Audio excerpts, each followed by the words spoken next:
Buenos días, gracias por atendernos. Quiero referirme a las cuestiones de actualidad política de esta semana y también de la semana que viene en relación con el Pleno del Congreso. En primer lugar, me quiero referir a esta polémica que hemos conocido esta mañana a través de los medios de comunicación respecto a la suspensión, esta es la palabra que se ha utilizado por parte del Gobierno de España, del proyecto de ampliación del aeropuerto del Prat, del aeropuerto de Barcelona. Miren, el espectáculo al que vivimos o del que estamos siendo espectadores entre el Gobierno de España, los independentistas, el Gobierno de la Generalitat y entre estos entre sí, que esto es quizá lo más llamativo, pues es francamente surrealista, ¿no? Cómo está funcionando esta manera de coordinarse el Gobierno de España con el Gobierno de una comunidad autónoma.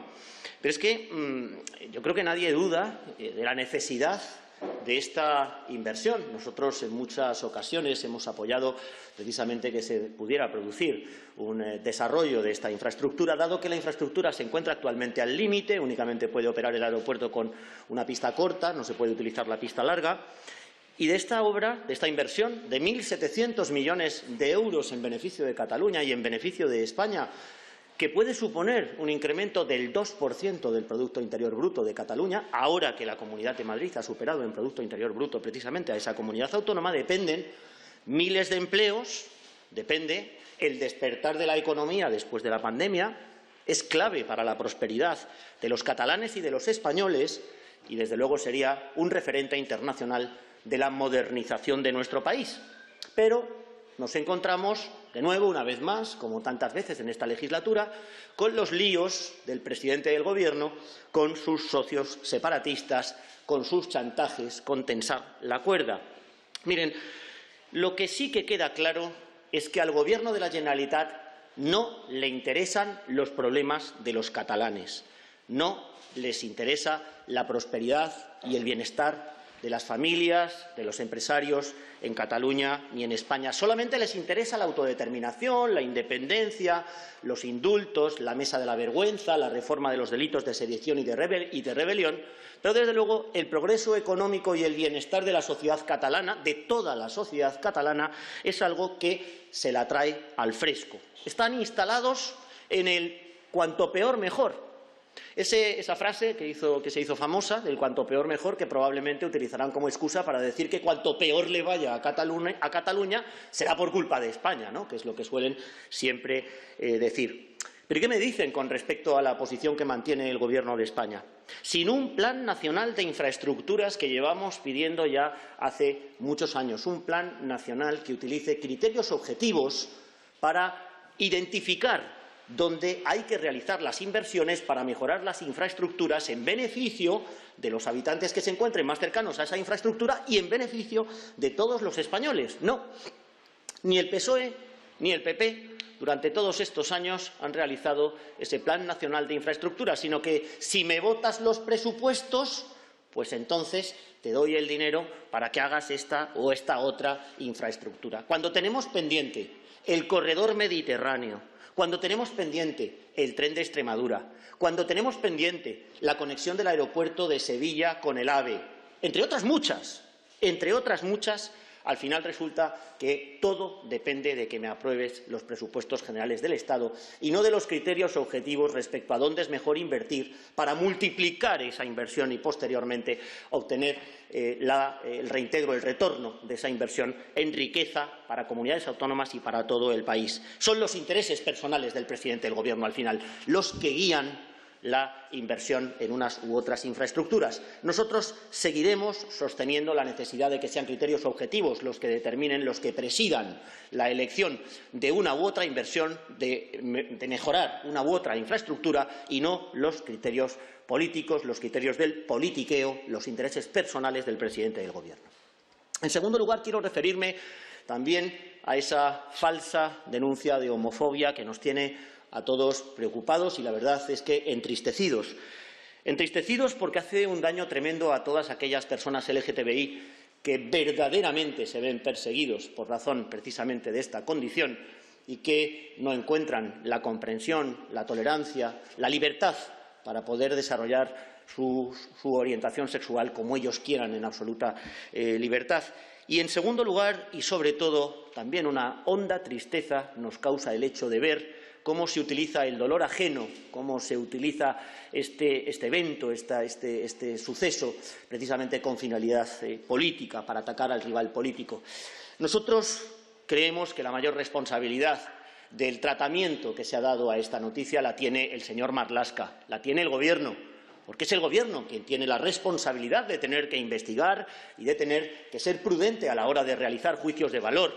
Desde luego, nuestras felicitaciones para las fuerzas y cuerpos de seguridad del Estado, que en un tiempo récord y, como siempre, con una labor ejemplar, han descubierto la verdad de lo que pasó en este evento. Pero, desde luego, lo del señor Marlaska no tiene nombre. Es otra cosa más que lastra, desde luego, ese buen nombre que tenía don Fernando Grande Marlaska cuando era un ariete contra el terrorismo, siendo magistrado de la Audiencia Nacional, y que ahora, sin embargo, nos encontramos con la presunta falsificación de informes en relación con la manifestación del orgullo, donde fueron agredidos diversos miembros de Ciudadanos, el cese de Diego Pérez de los Cobos por negarse a desvelar una información que era reservada en funciones de policía judicial, el traslado de presos al País Vasco antes de ceder la competencia de prisiones al Gobierno de la Comunidad Autónoma, el no hacer absolutamente nada, la política de brazos caídos respecto a los ongi etorris de los etarras, de los condenados que vuelven a sus pueblos de origen, y ahora nos encontramos con esto, el hecho de culpabilizar a la oposición de un sucedido que finalmente se ha demostrado que es falso. El señor Marlaska, una vez más, tiene que dimitir y, si no, debería ser cesado por el presidente del Gobierno. Nosotros seguiremos avanzando en la igualdad de derechos de las personas LGTBI, nosotros seguiremos peleándonos por este colectivo, nosotros seguiremos representando a este colectivo en su lucha por la igualdad. En tercer lugar, quiero hablarles del precio de la luz. Llama ya la atención incluso cómo nos vamos acostumbrando a que un día detrás de otro nos encontramos en máximos históricos. Y, sin embargo, insisto, como he hecho en muchas de mis declaraciones, en ponernos en la piel de las familias que no quieren o no pueden encender el aire acondicionado y que en noviembre a lo mejor van a tener problemas para poder pagar la calefacción. De esos pequeños y medianos empresarios, cuyos testimonios son escalofriantes, que hemos estado escuchando durante estos días en medios de comunicación, que ven triplicada su factura de la luz en relación, por ejemplo, con el mismo mes del año anterior, y que a lo mejor ello lleva consigo que sus negocios sean inviables. Y, mientras tanto, el señor Sánchez y también la señora Calviño, la vicepresidenta primera del Gobierno, con sus ocurrencias, lanzando globos sonda, diciendo que el martes que viene en el Consejo de Ministros a ver si se les ocurre alguna cosa. Yo no quiero frivolizar con este tema, pero parece que están diciendo a ver si se nos enciende la bombilla del cerebro para que se nos ocurra alguna cosa. Bueno, por lo menos la señora Calviño le he escuchado esta mañana darle la razón a Ciudadanos. Por supuesto, no lo ha dicho con estas palabras, solo faltaría decirle a un grupo de la oposición que está en la vía correcta cuando ha dicho que se están planteando revisar la fiscalidad. Pero miren, por favor, déjense ya de ocurrencias, que son el Gobierno de España. Sí, claro, revisen la fiscalidad, se lo llevamos diciendo ya ¿cuántos años? Que hay que bajar el IVA y que hay que bajar la fórmula de cálculo, porque no puede ser que el IVA se calcule sobre otro impuesto que es el de la generación de electricidad, el de la producción de energía. Pero muchas otras cosas que viene diciendo Ciudadanos, apostando por soluciones para bajar la factura de la luz, y que, sin embargo, el Gobierno parece que va a trancas y barrancas, que va arrastrando los pies sin acometer el problema y sin tener la responsabilidad necesaria para ofrecer soluciones a los españoles que por este tema lo están pasando mal. Exigimos del Gobierno de España que ponga en marcha efectivamente una comisión de estudio, como también reclamó Inés Arrimadas precisamente hace ya un par de semanas, y parece que el presidente del Gobierno ha cogido el guante, que se escuche a los expertos y que se tomen ya decisiones responsables y urgentes en la línea de las que viene precisamente patrocinando o preconizando Ciudadanos. Les recuerdo que en el pleno de la semana que viene tendremos que ver dos enmiendas a la totalidad planteadas por Vox y por el Bloque Nacionalista Galego en relación con la ley que regula el Fondo de Sostenibilidad. Y, por último, termino, no puede ser de otra manera, con un tema ya recurrente durante esta semana y que, no cabe duda, va a seguir estando vivo, yo creo que durante todo el trimestre. Por lo menos eso parece, ya veremos qué es lo que hace el Partido Popular. La renovación del Consejo General del Poder Judicial. Miren, pasan las semanas, Llevamos 36 años repartiéndose los jueces el Partido Popular y el Partido Socialista, no 1000 días vacante, no, 36 años repartiéndose los jueces y pretenden engañarnos con una falsa dicotomía. No cabe más que dos opciones, según dice el Gobierno de España, o el bloqueo o el mercado persa de los jueces. O sigue esto bloqueado o nos lo repartimos, tú designas a quien quieras, al que sea más amigo tuyo, tú designas también a los que quieran, los que sean más amigos tuyos, y esto se los dejamos a los nacionalistas y a los separatistas, en el gobierno de uno de los poderes del Estado, en uno de los pilares institucionales de nuestra Constitución, que fue dique de contención del separatismo, el poder judicial, y que además lo que hace es controlar la corrupción de los políticos. No caeremos en esa trampa, no caeremos en esa falsa disyuntiva. Ya lo he dicho, se lo he dicho en varias declaraciones, a la ministra Llop, la reunión que tuve con ella el lunes pasado, le ofrecí toda la buena voluntad del Grupo Parlamentario de Ciudadanos para tramitar de una forma exprés, para tramitar de una forma rápida y celérica una reforma de la Ley Orgánica del Poder Judicial que haga que en diciembre tengamos un Consejo General del Poder Judicial renovado, pero que 12 de sus vocales, jueces y magistrados, sean elegidos por los propios jueces y magistrados, como viene diciendo todo el mundo, menos el Gobierno de España. ¿Y qué me dicen del último bandazo del Partido Popular? Porque parecía que el Partido Popular se había caído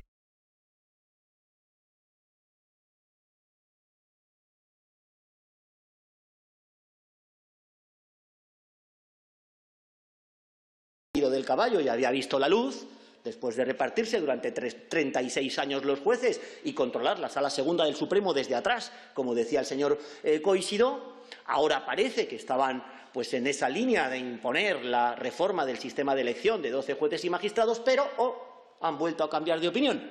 Es decir, que participan en el mercado persa, participan en el intercambio de cromos, participan en repartirse políticamente los puestos del Consejo General del Poder Judicial, siempre que por escrito el presidente del Gobierno les prometa que va a cambiar el sistema de elección.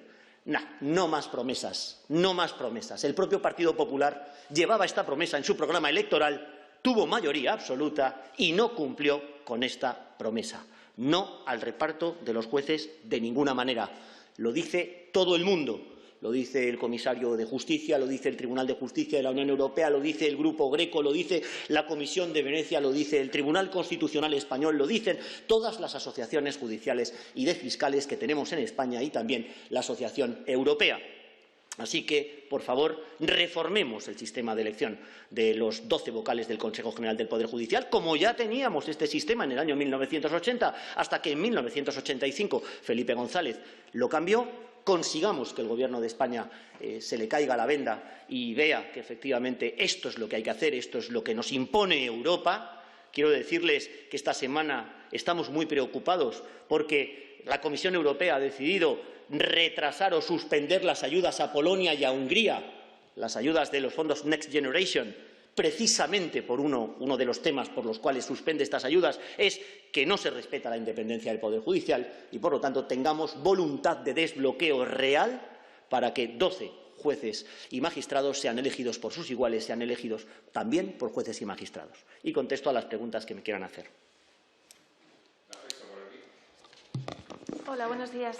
Yo quería preguntarle por el anuncio de Bolaños, que ha dicho que la semana del 20 de septiembre se reunirá con los portavoces de los grupos parlamentarios para hablar tanto de presupuestos como de renovación de órganos constitucionales.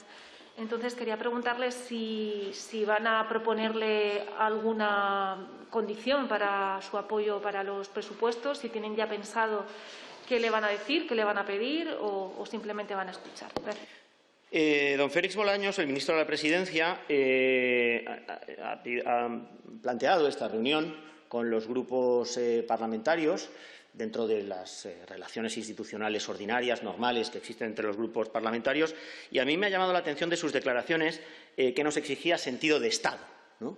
Nos exigía a los demás sentido de Estado. Yo quiero desde aquí decirle al señor Bolaños que yo le exijo a él sentido de Estado, que yo le exijo a él sentido de Estado para reformar la Ley Orgánica del Poder Judicial, para que se retracte de esas lamentables declaraciones que hizo el otro día en un medio de comunicación diciendo que los jueces no pueden elegir a los jueces, que escuche a Europa, que escuche a nuestro Tribunal Constitucional, que escuche a las asociaciones de jueces y de fiscales y que desbloqueemos el Consejo General del Poder Judicial en la forma que he puesto de manifiesto en mi intervención inicial. Con respecto a los presupuestos, le digo lo mismo que he venido diciendo durante todos estos días. Nosotros el año pasado conseguimos, simplemente por no presentar una enmienda a la totalidad, importantes logros en materia presupuestaria, como que no subiera el tipo del IRPF, que Podemos quería subirlo, que no subieran los impuestos para la enseñanza privada y concertada, que no subieran los impuestos para la sanidad privada tampoco. Conseguimos muchas cosas, la tarjeta sanitaria única, por ejemplo, y finalmente conseguimos algo que no está en los artículos de la Ley de Presupuestos, pero de una relevancia política innegable y que estoy absolutamente convencido que ha hecho mucho daño al Partido Socialista, y es demostrar que Sánchez se va con los independentistas porque quiere, porque podía haber celebrado unos presupuestos, podía haber cerrado unos presupuestos moderados, centrados, bajando los impuestos, como han hecho otros países de nuestro entorno ante el COVID, como por ejemplo Italia, a cuya cabeza se encuentra el señor Draghi, y, sin embargo, no lo hizo. Y sumábamos. Podíamos haberlo hecho y no quiso hacerlo. Se echó en brazos de Bildu, del PNV, de Esquerra Republicana de Cataluña y, desde luego, de su socio de Podemos, que en todo caso dijo que con Ciudadanos, vamos, ni hablar, con Ciudadanos no. Bueno, pues ya eligió, ya ha elegido. Yo querría preguntarle al señor Bolaños cómo andan las negociaciones de los presupuestos con sus socios. ¿Qué es lo que le ha pedido Bildu? ¿Qué es lo que le ha pedido Esquerra? ¿Le habrán pedido cosas en el interés general de toda España? Nada. Le habrán pedido cosas en el interés de sus respectivos territorios, ahondando en la política de privilegios y agravios, que es la que alimenta, en definitiva, el independentismo y el separatismo de ciertas fuerzas políticas. En este sentido, que explique el señor Bolaños en qué términos se encuentran las negociaciones, dado que la propia ministra de Hacienda lo reconoció de forma palmaria, de forma expresa, dijo: voy a hablar con los socios preferentes, que son estos que estoy citando. Bueno, pues ¿cómo está el acuerdo? ¿Cuándo van a llegar los presupuestos? ¿Nos van a subir los impuestos? Esto es una importante pregunta para todos los empresarios y para todas las familias de este país. ¿Qué medidas nucleares se van a establecer en esos presupuestos? Y cuando se inicie el trámite parlamentario, pues acudiremos a la Comisión de Presupuestos y, como el año pasado, que también lo hicimos, presentaremos todas nuestras enmiendas y, muy posiblemente, el Partido Socialista y Podemos harán, y Esquerra y Bildu, harán lo que hicieron el año pasado: pasarnos por encima el rodillo, entender que cualquier cosa que provenga de Ciudadanos es mala y que, por lo tanto, a todas las enmiendas que presenta la oposición hay que votar en contra. ¿Qué es lo que hicieron el año pasado? Es decir, ni siquiera, con buena fe, pudieron ver alguna enmienda que dijeran: hombre, pues esta está bien, ¿no? No sé, el reparto objetivo de los fondos europeos, en lugar de que el reparto sea político, vamos a poner por caso esto, ¿no? Las ayudas directas que también pusimos de manifiesto, obras de infraestructura concretas que nosotros presentamos enmiendas para que se desarrollaran, nos votaron que no. Bueno, pues este es el panorama en el que nos encontramos. El Gobierno ya ha elegido sus socios para la tramitación del presupuesto. Expliquen a los españoles en qué términos se encuentra la negociación de los presupuestos y en qué sentido va, y presenten el proyecto de ley de presupuestos a la tramitación parlamentaria para que podamos verlos los grupos de la oposición, porque de lo que hayan ya negociado no dicen nada. Entiendo por lo que está diciendo que no va a haber una negociación paralela con Moncloa, que todo lo que vayan a aportar a los presupuestos va a ser a través de enmiendas de la Comisión, pero que no van a hacer una negociación con el Gobierno como han hecho en otras ocasiones. Eso no va a ocurrir. Quiero decirle que se lo he dicho por teléfono, hablando personalmente con él, a Félix Bolaños. No va a haber, lo digo alto y claro, que no haya lugar a dudas, no haya lugar a interpretaciones. No va a haber negociación de presupuestos con el Gobierno. No va a haber esa negociación que el año pasado sí que hubo y que además fui personalmente yo con otras personas de Ciudadanos quien cara a cara lo hizo con precisamente el señor Bolaños, que entonces era secretario general de la Presidencia. No va a haber negociación y pedimos que el Gobierno de España explique el contenido de los presupuestos y los presente cuanto antes al Congreso de los Diputados para su tramitación. Sí, ¿qué tal, portavoz? Disculpe que le pregunte como vicesecretario general del partido, aquí en esta Casa del Congreso, pero quería saber si usted es partidario de celebrar primarias en Andalucía o cree que serían contraproducentes para el partido en este momento. Gracias. Mire, es que esto no es una cuestión de libre albedrío. No esto es que yo las celebro o no las celebro, es que esto viene en los estatutos del partido. Entonces es que, en fin, ya solo faltaría, no sé lo que hacen otros partidos políticos. Desde luego, en mi partido político se cumple a rajatabla lo que disponen los estatutos, como no puede ser de otra manera, porque pues somos personas respetuosas con el Estado de Derecho y con el cumplimiento de la ley. Los estatutos de un partido son la ley de ese partido y, además, tenemos un comité de garantías uno de ética y otro de garantías que velan precisamente porque cumplamos con los estatutos. Las primarias se tienen que celebrar sí o sí, porque vienen en los estatutos. Muchas gracias.